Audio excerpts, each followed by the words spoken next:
Movie की शुरुआत होती है और हम ड्यूरोटैन और उसकी बीवी डाका को देखते हैं जो पेट से होती हैं। वह लोग आपस में बात कर रहे होते हैं। फिर यह सीन यहीं पर कट हो जाती है और हम ढेर सारे राक्षसों के झुंड को देखते हैं जो अलग अलग कबीले से होते हैं। वहीं पर हम राक्षसों के राजा गुलदान को देखते हैं। ये बहुत ही घमंडी राजा होता है। सभी लोग इससे डरते थे क्योंकि ये हरे जादू का मालिक होता है। वे लोग बहुत से लोगों को बंदी बनाकर एक द्वार के पास लाते हैं। दरअसल गुलदान अपनी शक्ति से इन लोगों की बलि देकर एक जादुई पोर्टल के जरिए अपने लोगों को इंसानों की दुनिया में भेजने वाला होता है, क्योंकि इनका ग्रह पूरी तरह से नष्ट हो गया होता है। गुलदान अपनी शक्ति से कैदियों के प्राण को अपने अंदर खींच लेता है, फिर उनको उस द्वार में डाल देता है जिससे पोर्टल खुल जाता है और वे लोग उसकी मदद से इंसानों की दुनिया में आ जाते हैं। यहाँ पर आते ही डाका को बहुत तेज दर्द होने लगता है और वह एक लड़के को जन्म देती है, पर वह लड़का मरा हुआ पैदा होता है। तब गुलदान अपनी शक्ति से वहां पर खड़े एक हिरन की जान को निकालकर उस लड़के के अंदर डाल देता है, जिससे लड़का जिंदा हो जाता है और सभी लोग खुश हो जाते हैं। अगले सीन में हम एक राज्य को देखते हैं जहां सिपाहियों के एक दल को किसी ने खुफिया तरीके से मार दिया होता है। एक सिपाही अपने सेनापति, जिसका नाम लोथर होता है, उसको बताता है कि एक लड़का इन लाशों की जांच करने महल में घुस गया था। तब लोथर उसके पास जाता है और उसे मारने की कोशिश करता है, पर उसके हाथ पर बने निशान को देखकर वह समझ जाता है कि यह एक जादूगर है। लड़का अपना नाम खड़गार बताता है और उन लाशों की जांच करने के लिए रिक्वेस्ट करता है। लोथर उसकी बात मान जाता है। जब वह लाशों की जांच कर रहा होता है तभी लाश के अंदर से हरे रंग का धुआं बाहर निकलता है, जिसे देखकर वह समझ जाता है कि यह हरा जादू है और वह तुरंत उस राज्य की रक्षा करने वाले रक्षक को बुलाने को कहता है। तब लोथर उसे लेकर राजा के पास जाता है। राजा उसकी बात सुनकर लोथर को अपनी एक निशानी देता है और तुरंत रक्षक के पास जाने को कहता है। लोथर अपने उड़ने वाले जानवर को लेकर खड़गार के साथ रक्षक के पास चल देता है।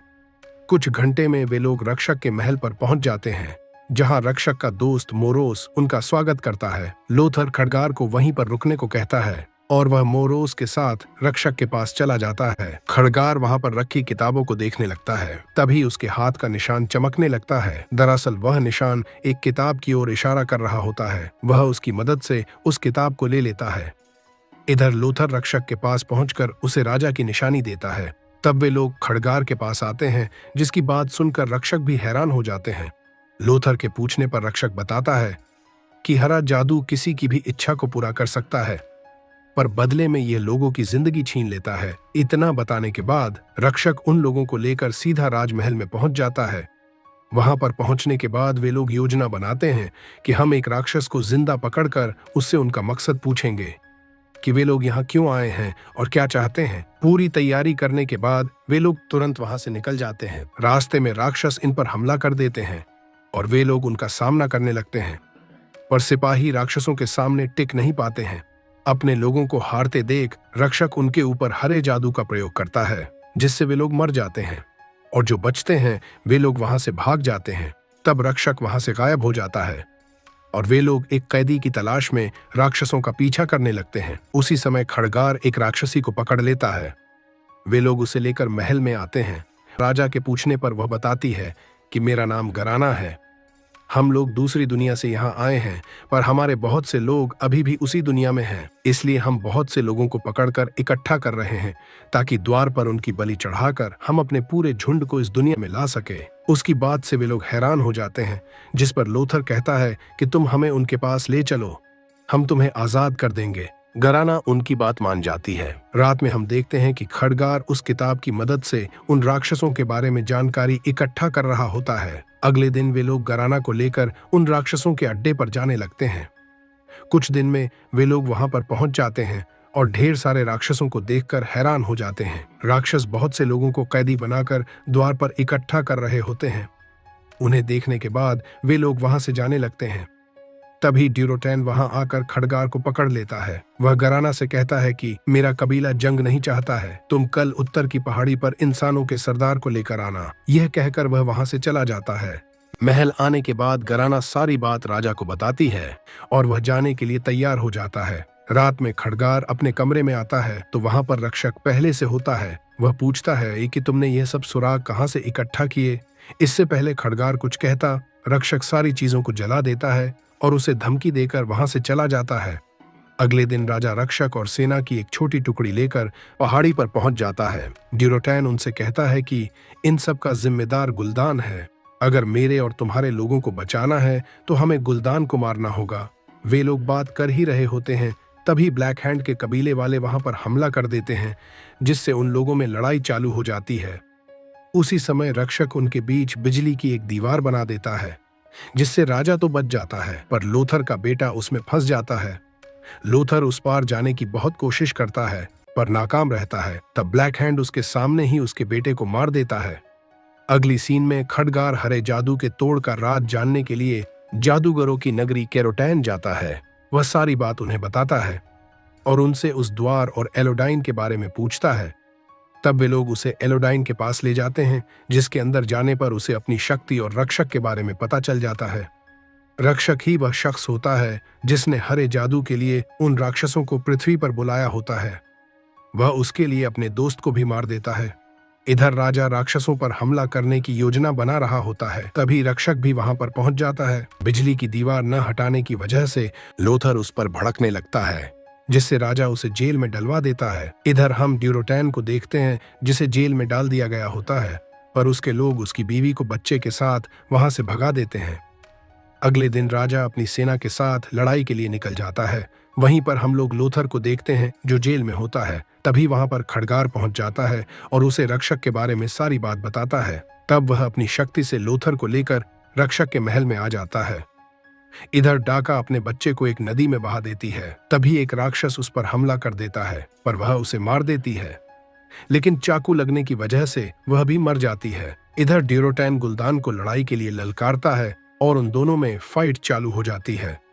गुलदान उसको हराने की बहुत कोशिश करता है, पर नाकाम रहता है। तब वह ड्यूरोटैन को हराने के लिए हरे जादू का प्रयोग करके उसे मार देता है। यह देखकर सभी लोग गुलदान को धोखेबाज कहने लगते हैं और कुछ लोग उसका साथ छोड़कर वहां से जाने लगते, पर गुलदान उन्हें भी मार देता है। यह देखकर सभी लोग डर जाते हैं। उसी समय राजा उन पर हमला कर देता है। हमला होने की वजह से गुलदान जल्दी से उस द्वार को खोल देता है और बहुत से राक्षस पृथ्वी पर आने लगते हैं। तब खडगार और लोथर एक योजना बनाते हैं और रक्षक को बड़ी चालाकी से हरे जादू के अंदर लाकर उसके ऊपर एक बड़ा पत्थर गिरा देते हैं, जिससे द्वार बंद हो जाता है। उसी समय हरे जादू में जाने की वजह से खडगार के अंदर भी हरा जादू कब्जा करने लगता है, पर वह उसे खत्म करने के लिए अपनी सारी शक्ति लगा देता है, जिससे वहां पर बहुत बड़ा धमाका होता है और खडगार पर से हरे जादू का असर खत्म हो जाता है। तब लोथर लड़ाई के लिए वहां से निकल जाता है। इतना कुछ होने पर रक्षक को अपने ऊपर पछतावा होने लगता है और वह राजा के लोगों को बचाने के लिए एक मंत्र का उच्चारण करने लगता है, जिससे राजा के राज्य का पोर्टल खुल जाता है। तब राजा बचे हुए कैदियों को उस द्वार से अपने राज्य में भेजने लगते हैं, पर थोड़ी देर बाद रक्षक मर जाता है और द्वार भी बंद हो जाता है। राजा के बचे सिपाही राक्षसों का सामना करने लगते हैं। तभी हम ब्लैक हैंड को देखते हैं, जो राजा की तरफ आ रहा होता है। तब राजा गराना से कहता है कि ब्लैक हैंड मुझे मार देगा, पर उसके आने से पहले तुम मुझे मार दो, जिससे तुम राक्षसों की सरदार बन जाओगी। उसके बाद तुम इंसानों और राक्षसों के बीच एकजुट होकर राज करना और मेरे लोगों का ध्यान रखना। पर गराना ऐसा करने से मना कर देती है, पर राजा के लोगों की रक्षा के लिए वह ब्लैक हैंड से पहले ही उसे मार देती है, जिससे राक्षस उसे अपना सरदार बनाकर गुलदान के पास ले आते हैं और गुलदान उसे झुंड में शामिल कर लेता है। तभी लोथर अपने पक्षी के साथ वहां पर पहुंच जाता है और राजा के शरीर को ले जाने की कोशिश करता है, पर ब्लैक हैंड उसे पकड़कर झुंड के पास ले आता है और उसे लड़ाई की चुनौती देता है। उस समय लोथर को अपनी बेटे की याद आती है और जब लड़ाई चालू होती है तो वह एक ही वार में ब्लैक हैंड को बीच से फाड़ देता है और उसके सीने में तलवार घुसाकर उसे मार देता है। गुलदान उसे रोकने को कहता है, पर गराना कहती है कि उसने यह लड़ाई जीती है, इसीलिए वह यहाँ से जा सकता है। मगर वह बहुत कोशिश करता है, पर गराना की वजह से कोई भी राक्षस लोथर को नहीं छूता है। वह राजा को लेकर वहां से चला जाता है। महल में आने के बाद वह खडगार से कहता है कि मैंने यह खंजर महाराज के गर्दन से निकाली है, इसका मतलब गराना ने हमें धोखा दिया है। उसके बाद राजा का अंतिम संस्कार होता है और राज्य की सारी जिम्मेदारी लोथर अपने हाथ में ले लेता है, क्योंकि राजा की पत्नी इसकी बहन होती है। अगली सीन में हम ड्यूरोटैन के बेटे को देखते हैं। जो नदी में बहता हुआ जा रहा होता है। तभी कोई आदमी उसे नदी से बाहर निकालता है और इसी सस्पेंस के साथ यह मूवी यहीं पर समाप्त हो जाती है।